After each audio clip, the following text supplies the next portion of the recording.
Mr. Upvote here with today's top 3 Am I the True Reddit stories. Let's go. Am I the for telling my coworker that my solo picnic is as important as her daughter's recital? I, a 29-year-old female, started working at a new company 8 months ago. I was headhunted specifically for the role I have, which gave me enough power to negotiate my contract like I wanted. One of the things I managed to get was a clause that prohibited my employer from contacting me outside of work hours. If it is a true emergency, then they can send me an email. Otherwise, they can't even send me a text. Furthermore, I have a separate work phone that I shut down at 5 o'clock on the dot, then turn on at 9 a.m. Another thing is that I don't work overtime. I am very efficient, so my work is done by 3 p.m., 5 p.m. if we have an emergency. I also take my whole lunch break outside the office and my coffee breaks away from my desk. My coworkers are not the same.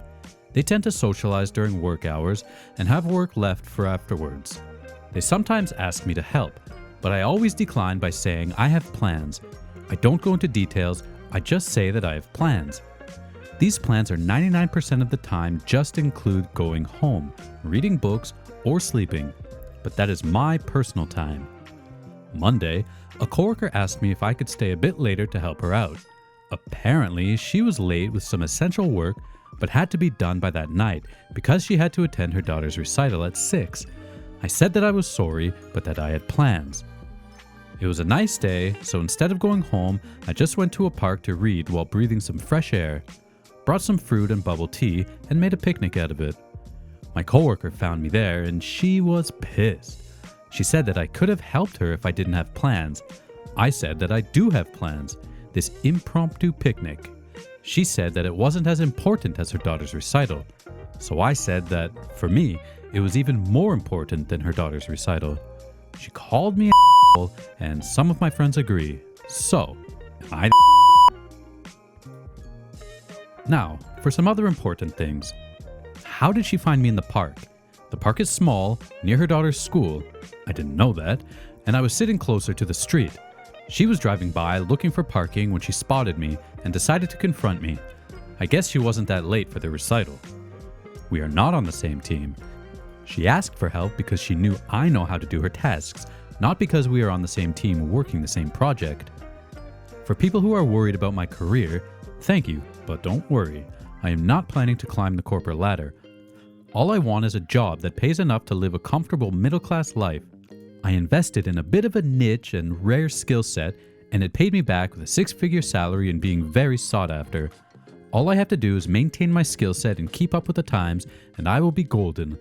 I've had offers from all around my state, and a few more.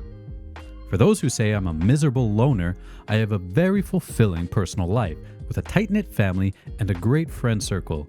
I just prefer to not mix work and personal life, and that means no befriending coworkers. Made that mistake early on, but I learned from it. And lastly, for those saying an impromptu picnic is not plans, enjoying my personal time is and has always been my plans. I really don't think that OP is an a-hole here. They've made very clear boundaries for work, and I think that is great. OP is clearly not friendly with coworkers, nor do they have to be. OP's coworker failed to plan ahead and budget their time correctly. That is not OP's problem. Of course, the coworker can ask for help, but OP is perfectly in their right to turn it down and is not at all obligated to work to accommodate others' personal lives. The coworker should have replied with a simple, "Okay, thanks anyways," and moved on. There was no need to bring hostility into the workplace by confronting OP, and that's what makes this coworker an a-hole. So YouTube, leave your thoughts on this one or any personal experiences in the comments below, and let's move on to the second story. Am I the a-hole for ordering nachos even though it deeply offended and set off my brother-in-law's autism and sensory issues? Using a throwaway since I post on some relevant subs from time to time. My brother-in-law is 32, wife and I are 25, and while I don't doubt that some of his issues are real, autism, ADHD, set point obesity, it is my distinct impression that he exploits people's perception of these things to be a controlling prick. In the family, saying such things is completely forbidden, however. We offered to take my mother-in-law and father-in-law out for Easter dinner so no one has to cook. The timing offered was strategic since we knew brother-in-law had plans on watching TikTok live stream of some 19-year-old influencer who's blowing up right now. But I guess either he got the time wrong or she cancelled early, so my heart sank when he was coming along because I knew there was going to be drama. We went to a place famous for bar food and I ordered nachos. My wife begged me to order something else, but she wasn't direct with me about the problem and I didn't get her hints. As soon as I took my first bite of nachos, my brother-in-law started shrieking like a child and throwing a tantrum saying that the crunch was killing him and he's going to lose it because black olives don't belong on nachos because they are from Spain, not Mexico.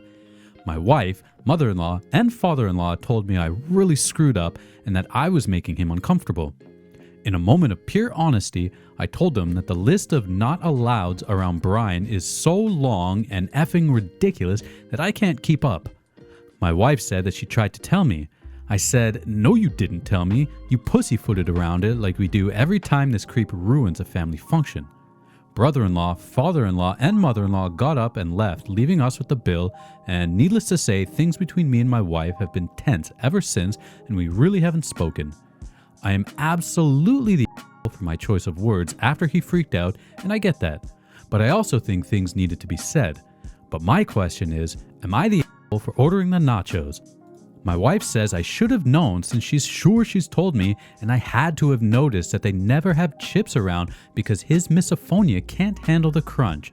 Am I the here?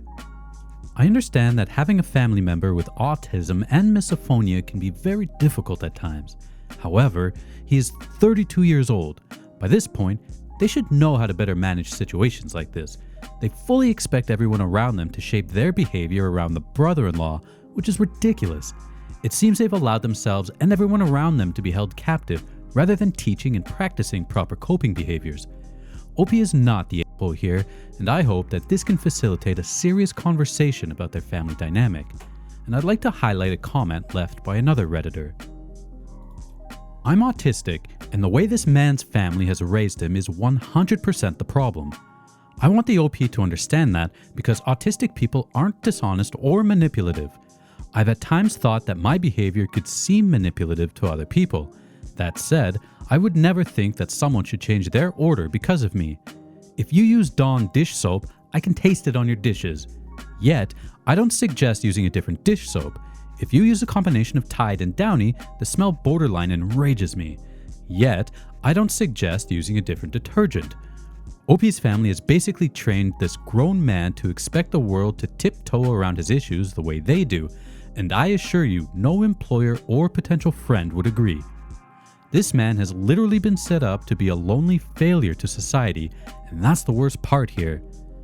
Honestly, OP needs to seriously look at his relationship with this woman, especially if he expects to have children with her someday, as they will not agree on parenting skills, and she will do everything to coddle her child and set them up for failure as well. I would love to hear your thoughts on this one, so please leave your comments below, and let's move on to the third and last story. Am I the for hiding vegetables in my boyfriend's food? Throwaway because he spends a lot of time on Reddit. This is the most ridiculous argument I've ever had with a grown man.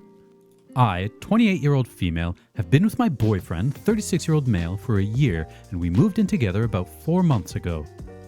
One of the first things I noticed about my boyfriend was that he never really ate vegetables. He would sometimes eat them if we were out at a restaurant, and they came as part of his meal, but he never ate them when I cooked them for him. Originally, I thought that maybe my cooking was the problem, so I asked him if he enjoyed my food, and he told me he loves my cooking. On nights I didn't cook for him, he ate exclusively frozen foods and never ate the vegetables in those either.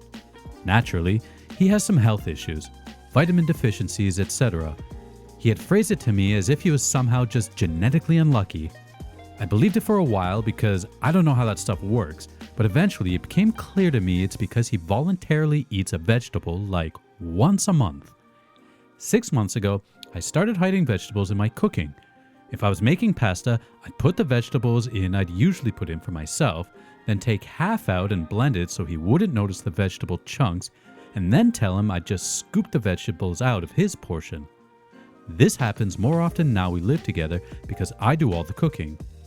He's been telling me a lot lately. He's been feeling a lot better the past few months and has even had his doctor reduce the dosage of some of his medications, and he hasn't had to take his multivitamin in weeks.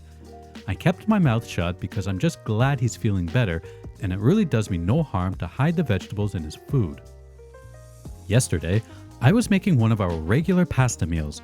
It's one that's very easy to hide at least 4 veggies in, and I was about to blend my boyfriend's portion when the blender died mid-blend. I had to serve it in all of its veggie chunk glory. My boyfriend refused to eat the vegetables, but when he tasted the sauce, he said it's weird how it tastes the exact same even though this one has vegetables in it. So I confessed. He screamed at me and called me a controlling and said that it's none of my business if he thinks vegetables don't do anything. I pointed out that he said he felt better. He said his health was none of my business and that I'm a controlling, judgy and stormed out of our apartment to stay with his sister. His sister texted me to say he's fine, but she agrees with him. My friends agree it's ridiculous that he didn't eat vegetables, but agree I'm being So, am I the I was torn on this one at first. While I think sneaking someone foods without their consent is generally an thing to do, OP is doing it because she cares, so she is at least a very caring. But after some more thought, I am going with OP not being a grown man should know to eat vegetables. He clearly doesn't value his health, and after eating veggies regularly, his health noticeably improved. Then he blew up at her like that? What a ridiculous overreaction. I would seriously be reconsidering the relationship because of that alone. Also, he is eating the food that she made. If he wants to control what he eats, then he can make his own meals. He can continue to eat frozen, processed foods and put himself into an early grave all he wants. But surely, extreme food and eating habit incompatibility is going to be a problem if they want to stay together long term. Overall, OP is not an here and was only looking out for him. Not everyone has a partner who cares this much for their well-being. Dude needs to grow up. So leave your thoughts on any of these stories in the comments and hit the like and subscribe button if you enjoy these true Reddit read and react videos.